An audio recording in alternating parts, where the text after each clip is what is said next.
The unexpected meeting. Jack Carson, an Earth explorer with a knack for finding himself in unpredictable situations, crash-landed on a planet no human had ever seen before. His small spacecraft sputtered and groaned as it came to a stop in a field of shimmering, otherworldly grass. The grass glowed faintly under the light of 3 moons hanging in the sky. The air smelled sweet, almost like honey, and the landscape stretched out in shades of violet and silver, giving it a magical feel. Jack stepped out cautiously, his helmet securely in place. His mission was simple: explore, survive, and find a way back to Earth. But nothing about this planet seemed simple. The quiet was unsettling, broken only by the occasional chirp of an unseen creature. The sky above flickered with colors, shifting like a living painting. He activated his scanner, hoping to find signs of water or shelter. Instead, the device beeped frantically, picking up signs of intelligent life nearby. His heart raced. This planet wasn't supposed to be inhabited, or so the mission brief had claimed. As Jack moved forward, he spotted something unusual. A figure stood at the edge of a glowing forest, watching him. The figure was tall and slender, with skin that shimmered faintly like polished silver. Her eyes, glowing a soft blue, locked onto him. She looked otherworldly, yet undeniably beautiful. Jack froze, unsure whether to approach or retreat. The figure stepped closer, her movements graceful, almost hypnotic. In her hand, she held a small object, a crystal, glowing faintly with a soft green hue. She extended it toward him, her gaze steady and unblinking. Jack hesitated. What was she offering? Was it a gift or some kind of alien weapon? His instincts told him to be cautious, but his curiosity got the better of him. He reached out slowly and took the crystal from her hand. The moment his fingers touched it, a warmth spread through his body, like sunlight on a cold day. The alien woman smiled, a soft, mysterious smile that made Jack feel both comforted and uneasy. She spoke a few words in a language he couldn't understand, her voice melodic yet unfamiliar. Before Jack could ask anything, his translator device sputtered and crackled. Bond. Accepted, it finally translated in a robotic voice. Bond. What bond? Jack muttered, confused. But the woman didn't answer. Instead, she gestured for him to follow her. Jack hesitated again, his instincts battling his curiosity. Every part of his training screamed at him not to follow an unknown alien into an unfamiliar forest. But there was something in her eyes, an unspoken promise of safety, or maybe adventure. Against his better judgment, Jack followed her. The forest was unlike anything Jack had ever seen.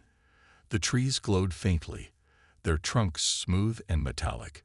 Strange creatures darted between the branches, their movements too quick for him to catch more than a glimpse. The air was filled with a soft hum, as if the planet itself was alive and breathing. As they walked, Jack noticed the crystal in his hand seemed to pulse faintly, almost as if it were alive. He looked at the woman, hoping for some explanation, but she remained silent, her attention focused ahead. Jack couldn't shake the feeling that this was more than just a gift. There was a significance to this crystal that he didn't yet understand. After what felt like hours, they arrived at a clearing. In the center was a strange, glowing structure that looked like a mix between a tree and a tower. The alien woman stopped and turned to face Jack. She placed her hand over her heart and then pointed to him, as if trying to convey something important. "What are you trying to tell me?" Jack asked, his voice almost a whisper. He felt a strange connection to her, even though they couldn't communicate directly. It was as if her presence filled the air with unspoken emotions, peace, trust, and something deeper he couldn't quite name. Before he could ask more, the ground beneath them shook slightly, and the glowing structure emitted a low hum. The woman stepped closer to Jack, her expression calm but serious. She reached out and placed her hand over his, where he still held the crystal. The warmth from the crystal grew stronger, spreading through his entire body. Jack's mind raced. What had he just gotten himself into? This was supposed to be a simple exploration mission, but now he was holding a mysterious object given to him by an alien woman who seemed to know more about him than he did about her. As the moons above cast their silvery light over the clearing, Jack realized one thing. This was only the beginning. Whatever this crystal meant, and whatever bond he had unknowingly accepted, his life would never be the same again. Strange traditions begin. Jack returned to Earth 2 weeks after his unexpected encounter with the alien woman. The crystal she had given him sat quietly on his desk, glowing faintly even in the bright light of his small apartment. Despite every effort to forget the strange experience, Jack couldn't shake the feeling that something had changed. It started subtly. The first thing Jack noticed was his plants. The small tomato plant he kept by the window, one he had all but given up on, had sprouted new leaves overnight. By the next morning, the plant was nearly double its size, heavy with fruit. Jack blinked at it, running his fingers over the healthy leaves. "That's not normal," he muttered. The second odd thing happened at work. Jack's equipment, which usually required constant maintenance, suddenly operated perfectly. Machines that his coworkers often complained about never malfunctioned when he used them. In fact, they performed better. At first, Jack chalked it up to coincidence. Maybe the universe was finally cutting him a break. But the biggest surprise arrived one evening, 3 days after he returned. Jack had just finished dinner when a soft knock echoed from his front door. He wasn't expecting anyone. Grabbing a wrench, just in case, he moved cautiously toward the door and peered through the peephole. Standing outside, bathed in the soft glow of a street lamp, was her, the alien woman. Jack froze. His heart pounded in his chest. She wore the same shimmering cloak she had worn on her planet, and those piercing blue eyes stared at him through the door. Her expression was calm, almost expectant. Jack slowly opened the door. "What? How did you get here?" he asked, struggling to find his words. The alien woman didn't answer immediately. She stepped inside without waiting for an invitation, glancing around his modest apartment with quiet curiosity. Jack shut the door behind her, still holding the wrench tightly. "I don't know how you traveled across space, but this is Earth. You can't just..." Before he could finish, she placed her palm on his chest gently, right over his heart. Jack felt that familiar warmth surge through him, the same feeling he had experienced when he first took the crystal from her. "Bond accepted," the alien woman said, her voice soft but clear. Her accent was thick, but the words were unmistakable. Jack stepped back, eyes wide. "Wait, what bond? You keep saying that. What does it mean?" She tilted her head slightly, studying his confused expression. "By accepting the crystal, you accepted me. I am yours now." Jack's mind spun. Yours now? That couldn't be right. There was no way a simple crystal exchange could lead to something like this. He pointed toward the crystal on his desk. "You mean that thing? I just thought it was a gift." She nodded. "A gift of union." Jack's heart skipped a beat. "Union? You mean marriage?" "Yes." Her answer was calm, as if this were the most obvious thing in the world. Jack dropped into his chair, rubbing his temples. "Okay, let's take a step back. On my planet, people don't get married by handing over glowing rocks. There's a process. Dates, conversations, choices." The alien woman stepped closer, her glowing eyes softening slightly. "It is our tradition. The crystal chooses. You accepted. Now, I stay." Jack let out a deep sigh. "I don't even know your name." She placed her hand over her chest. "Lyra." "Lyra." Jack repeated her name, shaking his head in disbelief. "Listen, Lyra. I don't know how your people do things, but this is Earth. You can't just show up at someone's house and declare yourself married to them." Lyra remained silent, watching him with patient eyes. For the next week, she didn't leave. Lyra moved into his apartment quietly, taking up a spot on the couch as if she had always lived there. She cleaned, organized his shelves, and even started repairing his broken appliances, without asking.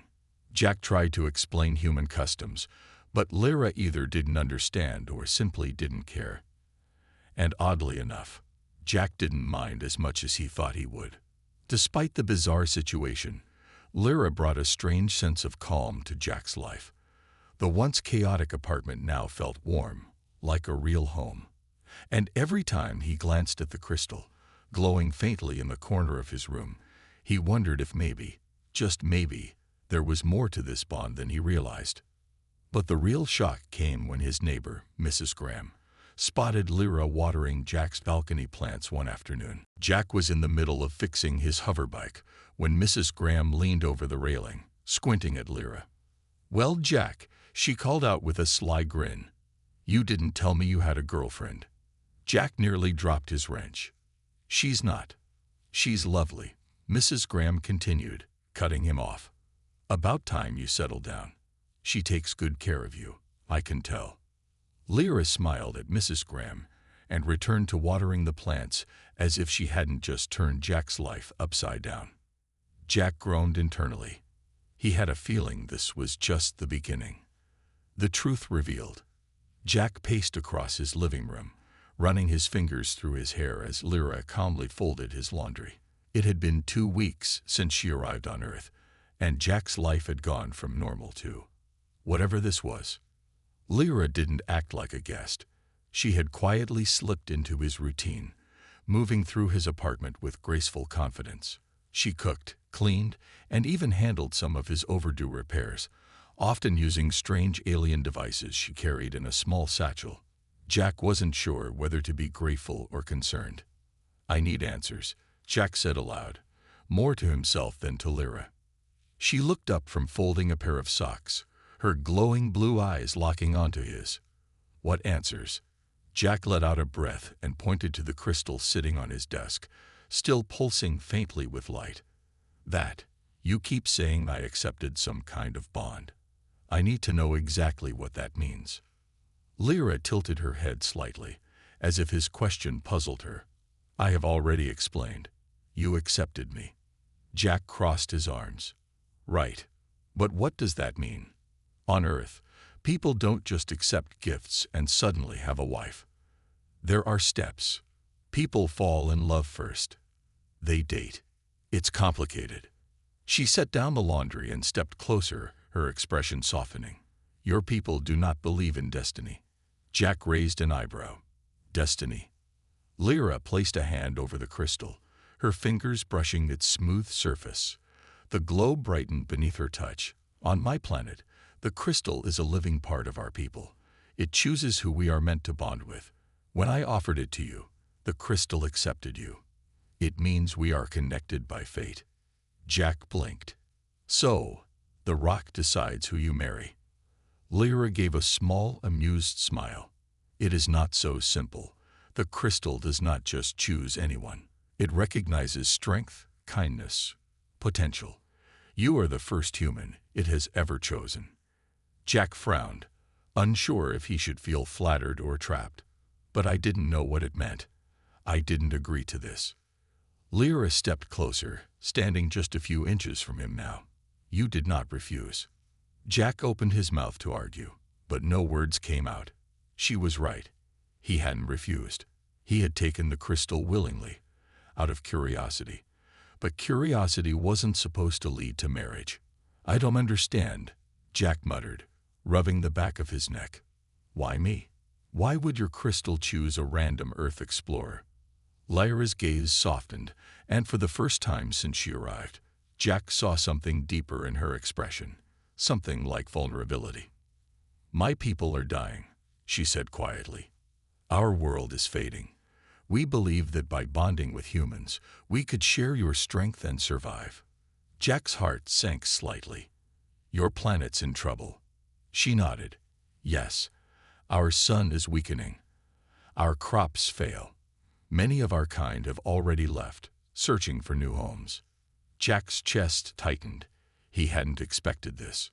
So, that crystal wasn't just a marriage bond.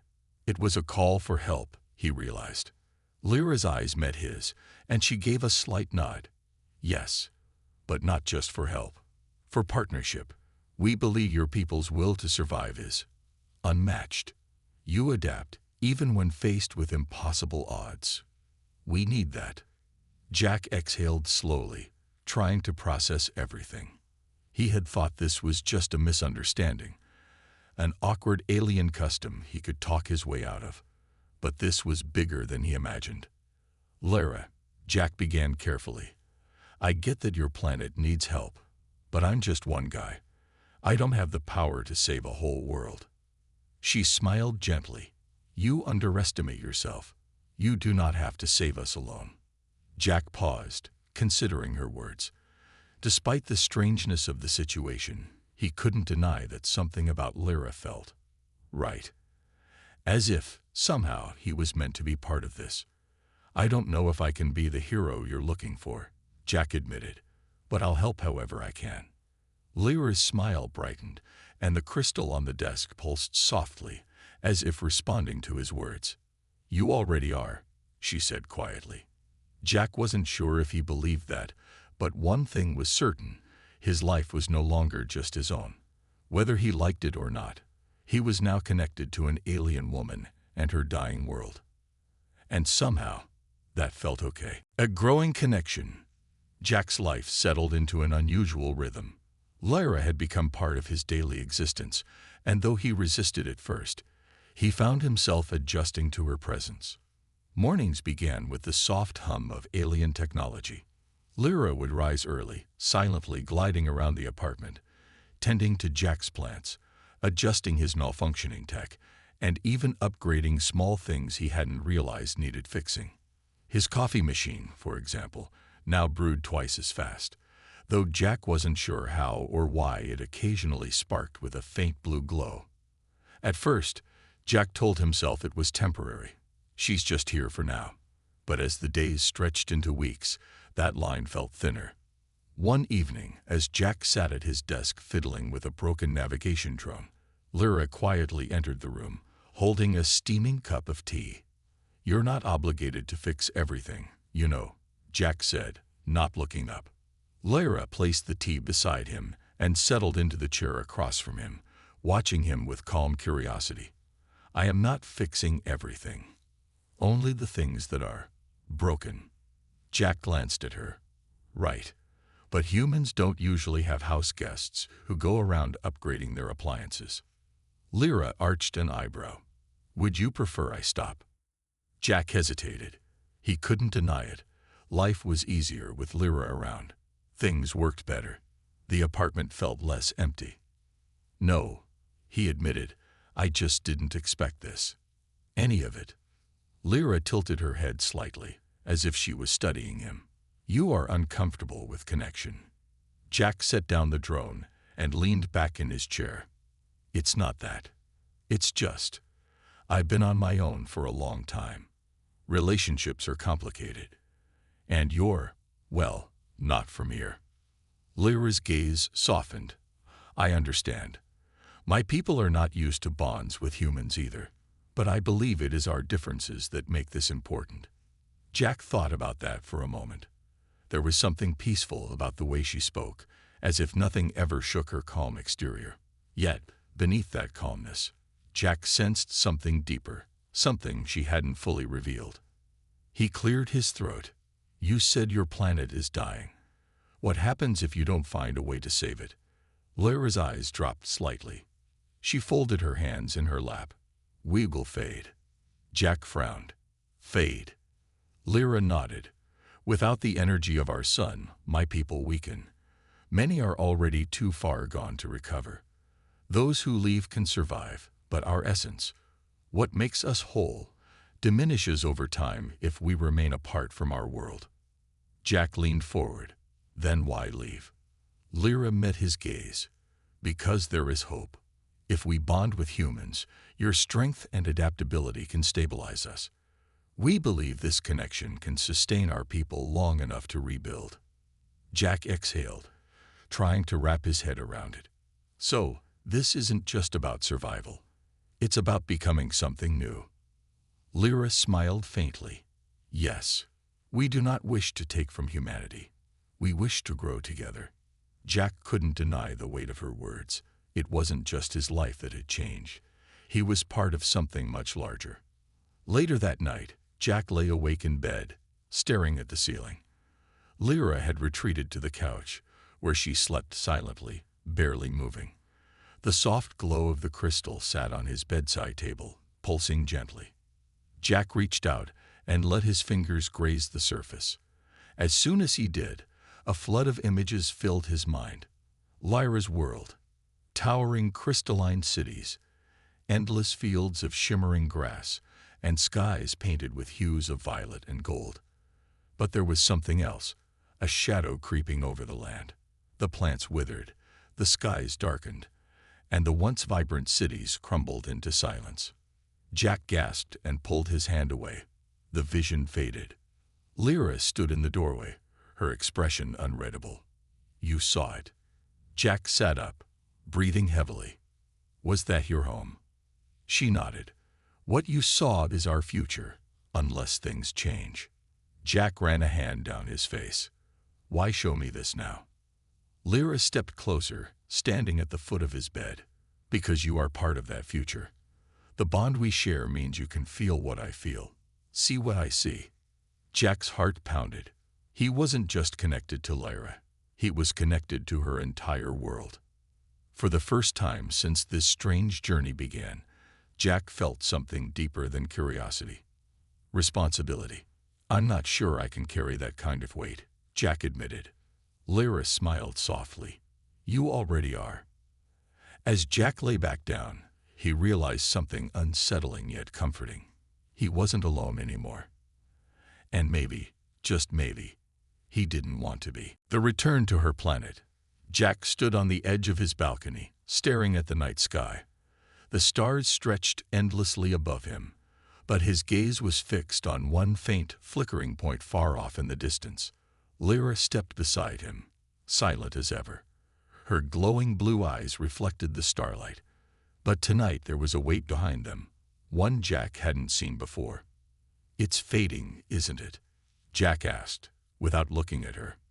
Lyra nodded. "Yes. Our sun dims faster than we predicted." Jack gripped the railing, tension building in his chest. Weeks had passed since Lyra's arrival, and the peaceful rhythm they had settled into was starting to crack. Jack felt it every time he touched the crystal. Every time he closed his eyes, he saw more of Lyra's world crumbling. "You could have told me earlier," Jack said quietly. Lyra's voice was soft. "I did not want to burden you before you were ready." Jack exhaled sharply. "I'm not sure I'm ready now." Lyra didn't respond right away, but her gaze remained fixed on that faint star, the fading light of her home. Jack pushed away from the railing and walked inside, running a hand through his hair. "So what happens if we do nothing?" Lyra followed him, her steps light and soundless. "My people will leave what remains of our world. We will scatter among the stars, but the bond between us and our planet will be severed. We will lose ourselves." Jack leaned against the kitchen counter, his mind racing. "And what if I come with you? What difference does that make?" Lyra stepped closer, her expression softening. "The bond you carry is rare. Humans are not bound by the same energy that weakens us. Your presence could help stabilize the connection to our world. Together, we might restore what is broken." Jack let out a slow breath. "So I'd be some kind of life support." Lyra smiled faintly. "In a way. But more than that, you would be part of something greater." Jack was quiet for a long moment. The thought of leaving Earth, leaving everything he knew, felt impossible. But every time he looked at Lyra, he couldn't shake the feeling that this was bigger than him. Finally, Jack met her gaze. "All right, let's go."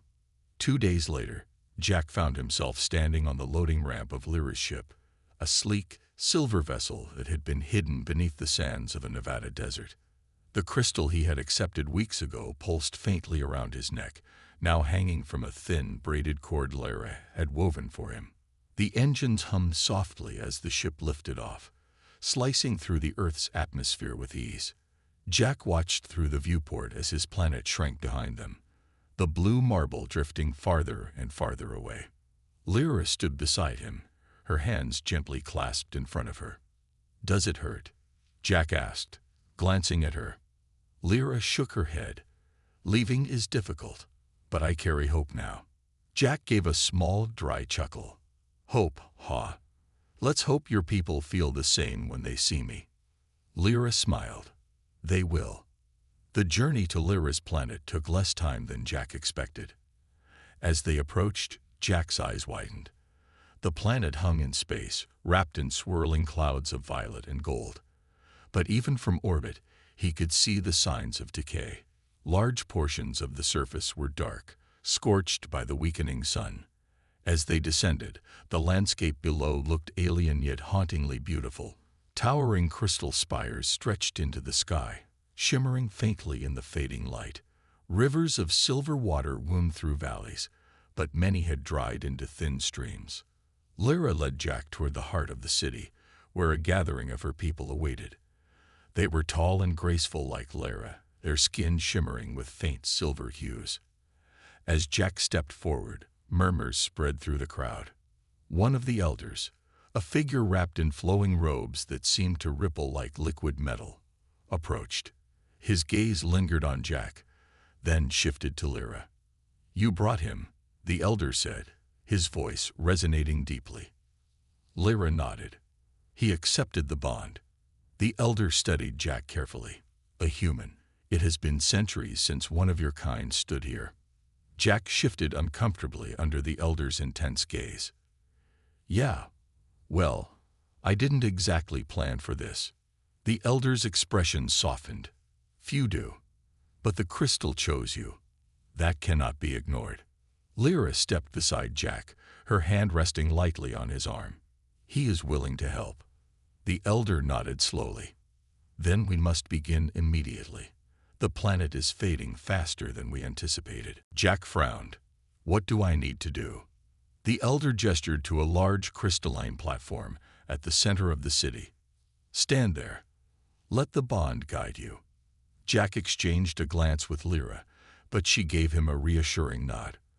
As Jack stepped onto the platform, the crystal around his neck pulsed violently, sending waves of warmth through his body.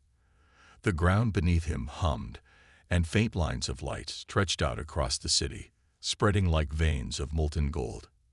Jack felt his pulse sync with the energy beneath his feet.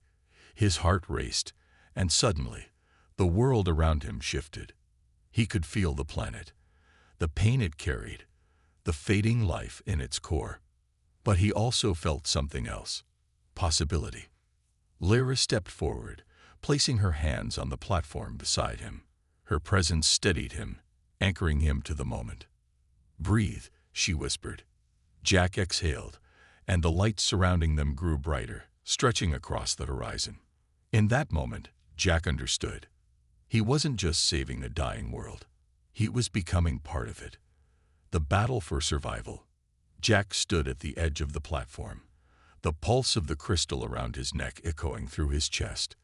The veins of light stretching across the city flickered, but they were faint, too faint. Lyra's hand rested lightly on his arm, grounding him as the crowd of her people watched in silence. "It's not enough," Jack muttered under his breath, sweat forming on his brow. The elder stepped forward, his expression unreadable. "Your connection is strong, but the bond alone cannot hold back the decay. There is another threat." Jack's eyes narrowed. "Another threat? You didn't mention that part before." Lyra shifted uncomfortably beside him.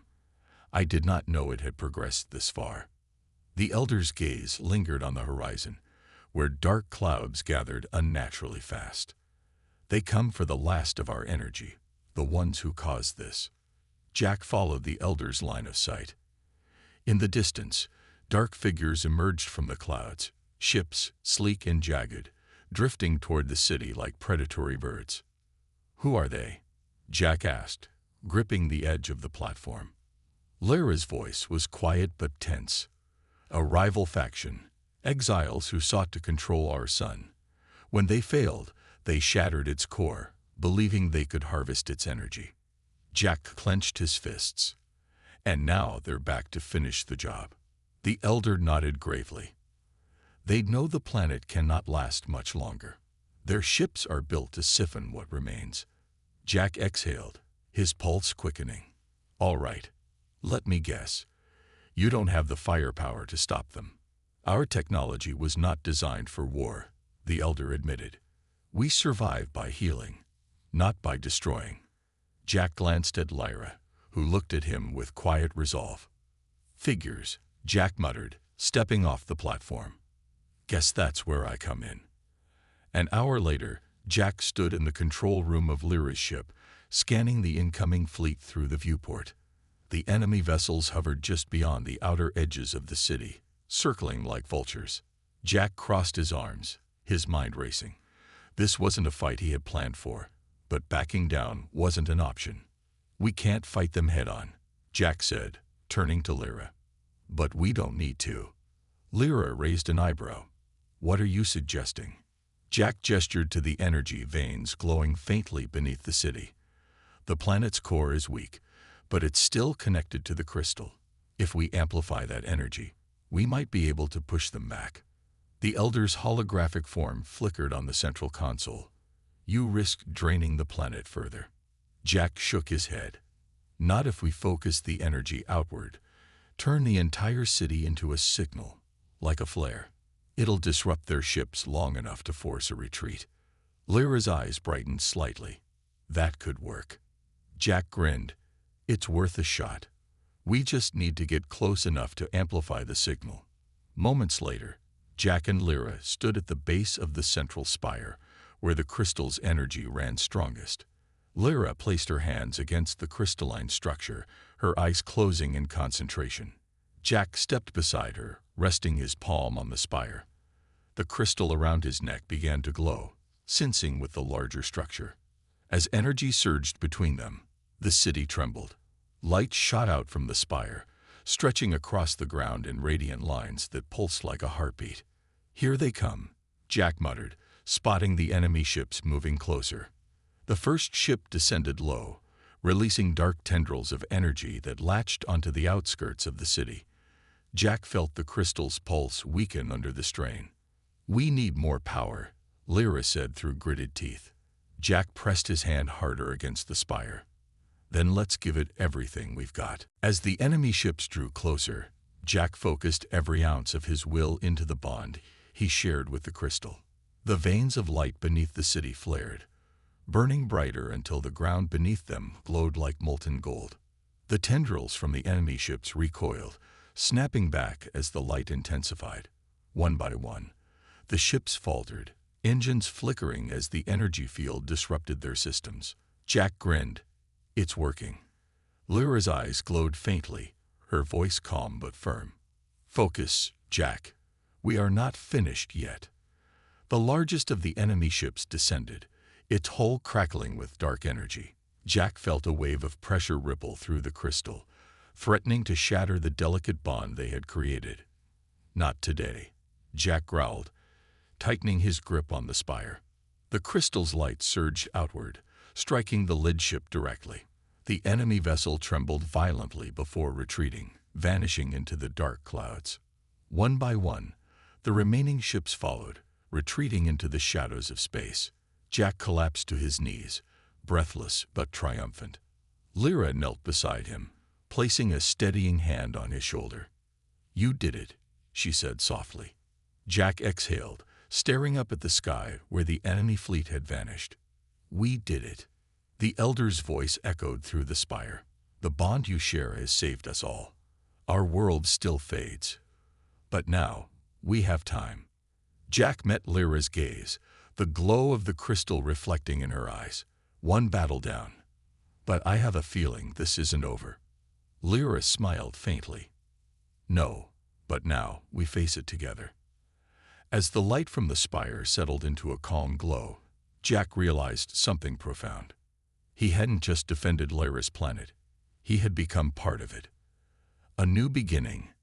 Jack stood at the edge of the city, gazing out over the shimmering horizon as twin suns began their slow rise over Lyra's planet. The landscape was still scared from the battle, a reminder of how close they had come to losing everything.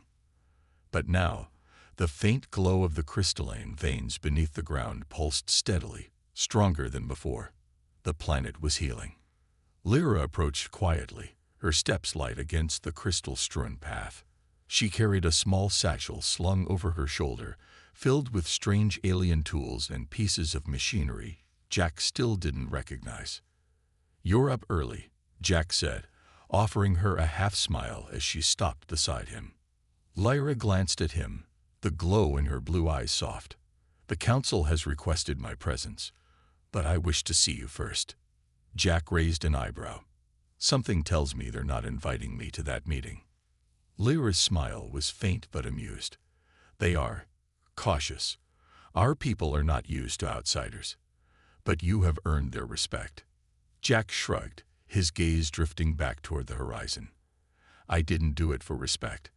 I just didn't want to watch everything fall apart." Lyra's hand lightly brushed against his arm.